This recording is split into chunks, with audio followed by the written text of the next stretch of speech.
TDP Janasena అభ్యర్థిగా విజయవాడ తూర్పు MLA అభ్యర్థిగా గద్దె రామ్మోహన్ గారిని ఇక్కడ ప్రకటించటం, మరి ఏపీఐఐసి కాలనీలో మేము ఇంటింటి ప్రచారం చేయటం ఈ రోజున జరుగుతా ఉంది. గత 2-3 రోజులుగా ఇక్కడ ప్రతి కుటుంబం కూడా ఏదో ఒక విధంగా ఈ గత 4.5 సంవత్సరాలుగా మరి ఈ జగన్మోహన్ రెడ్డి గారి ప్రభుత్వంతో చాలా విసిగిపోయి ఉన్నారు. మరి గద్దె రామ్మోహన్ గారిని మేము ఆ రోజునే గెలిపించుకున్నాం. గత 2 సార్లుగా తప్పనిసరిగా ఆయన్ని అన్నిటికీ అతీతంగా మేము గెలిపించుకుని తీరుతాము. మాకు ఏ సమస్య వచ్చినా కూడా స్పందించే వ్యక్తి, అదే విధంగా ఏ రకమైన రౌడీజం గాని పంచాయతీలు గాని లేకుండా విజయవాడని చాలా ప్రశాంతంగా ఉంచే వ్యక్తిగా వాళ్ళంతా గద్దె రామ్మోహన్ గారిని గెలిపించుకోవాలని ఆసక్తి చూపించడం జరిగింది. అంతేకాకుండా అమరావతి రాజధాని అతి దగ్గరగా వాళ్ళ విజయవాడ అంటేనే రాజధాని నగరం.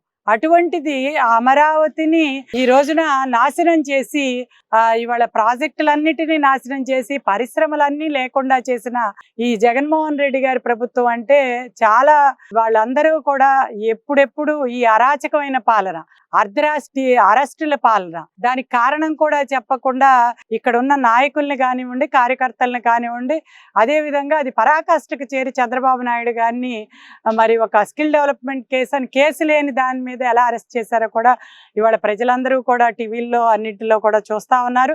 మరి ఆ రకంగా ఈ అరాచక పాలనని అంతమొందించాలని ఏదైతే పవన్ కళ్యాణ్ గారు చంద్రబాబు గారు కలిసి నిర్ణయం తీసుకుని ఓటు చీలకుండా, ఏదైతే జగన్మోహన్ రెడ్డి ఓటుని చీలకుండా చేయటం కోసం వీళ్ళంతా కూడా ఈ రోజున కంకణం కట్టుకుని మరి కలిసి వ్యక్తిగత స్వార్థాన్ని విడిచి ఆంధ్ర రాష్ట్ర ప్రయోజనాలే ధ్యేయంగా ముందుకెళ్తూ ఇవాళ సంకీర్ణ ప్రభుత్వాన్ని ఏర్పాటు చేయటానికి ఈ రోజున దాదాపుగా మనకి క్లియర్ అయిపోయింది. రేపు రాబోయే ప్రభుత్వం సంకీర్ణ ప్రభుత్వం, టీడీపీ జనసేన ప్రభుత్వం. కాబట్టి ఇక్కడ మేము గద్దె రామ్మోహన్ గారిని గెలిపించుకుంటాం. ఏ సమస్య ఉన్నా ఇక్కడ చిన్న చిన్న సమస్యలు అయితే ఉన్నాయి. ఐలా కిందకు వస్తుంది ఇది కాలనీ, అయితే ఇక్కడ ఇంకా మంచినీటి వాటర్ సమస్య ఇలాంటివి ఉన్నాయి.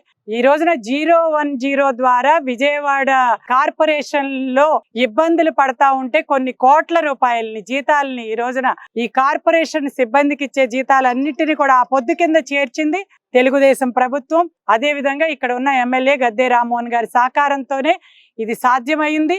మరి ఆ రకంగా ఆ కోట్లని ఈ రోజున ఏదైతే జీతాలుగా ఇచ్చేది 010 రాష్ట్ర ప్రభుత్వ ఖజానాలోంచి వెళ్తే ఆ ఆదాయాన్ని మొత్తాన్ని వినియోగించి వాళ్ళ కార్పొరేషన్లో ఈ మాత్రం పనులు జరుగుతున్నాయంటే దానికి కారణం ఆ రోజున తెలుగుదేశం ప్రభుత్వం చేసిన కృషి, అదేవిధంగా గద్దె రామ్మోహన్ గారు చేసిన కృషి. కాబట్టి తప్పనిసరిగా రామ్మోహన్ గారిని గెలిపించుకుంటాం, తెలుగుదేశం ప్రభుత్వాన్ని అధికారంలోకి తీసుకొస్తాం. సంకీర్ణ ప్రభుత్వం ద్వారా మేము ఇవాళ ఈ అరాచక పాలన నుంచి బయటపడి మా పిల్లలకి ఉద్యోగాలు, అదే విధంగా మా పిల్లల్ని చదివించుకోవాలన్నా అతను అబద్ధాలు చెప్పాడు. ఆ రోజున ఇంట్లో 2 పిల్లలున్నా 3 పిల్లలున్నా చదివిస్తారని చెప్పి కేవలం ఒక్కళ్ళకి అది కూడా 13,000 వేసి మోసం చేశాడు. కానీ మన ప్రభుత్వ అధికారంలోకి వస్తే 2 పిల్లలున్నా 3 పిల్లలున్నా అందరికీ 15,000 చొప్పున తల్లి బ్యాంక్ అకౌంట్ లో పడుతుంది. అంతేకాకుండా 18 ఏళ్ళు దాటిన ప్రతి మహిళకి కూడా ఇంట్లో అత్తా కోడలు ఉన్నా తల్లి కూతురు ఉన్నా ఇద్దరికి కూడా మరి నెలకి 1,500 చొప్పున సంవత్సరానికి 18,000.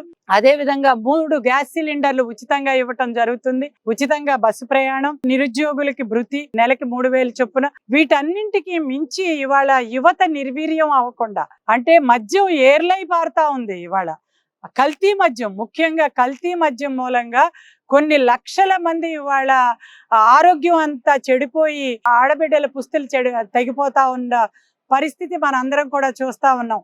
ఒక మద్యమే కాదు, మళ్ళీ ఇవాళ గంజాయి ఏర్లై పారుతా ఉంది. గతంలో మనం ఎప్పుడు చూడలేదు.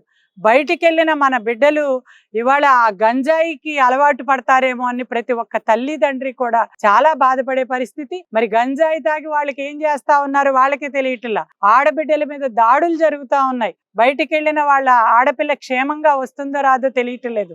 30,000 మంది మిస్సింగ్ కేసులు ఈ రోజున.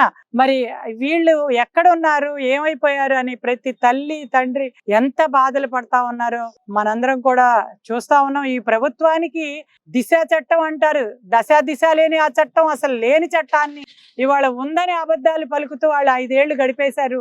కాబట్టి మళ్ళీ అధికారంలోకి వస్తే ఈ ఆంధ్ర రాష్ట్ర వినాశనమే. కాబట్టి మనం తెలుగుదేశం ప్రభుత్వాన్ని అధికారంలోకి తీసుకురావాలి. అభివృద్ధి, సంక్షేమం. ఇవాళ రోడ్లు కావాలన్నా, మన పిల్లలకి ఉద్యోగాలు కావాలన్నా, మన పిల్లలు చక్కగా చదువుకోవాలన్నా, సంక్షేమాలు అందరికీ అందాలన్నా ఇవాళ పాలన తెలిసిన మన చంద్రబాబు నాయుడు గారిని అధికారంలోకి తీసుకురావాలి.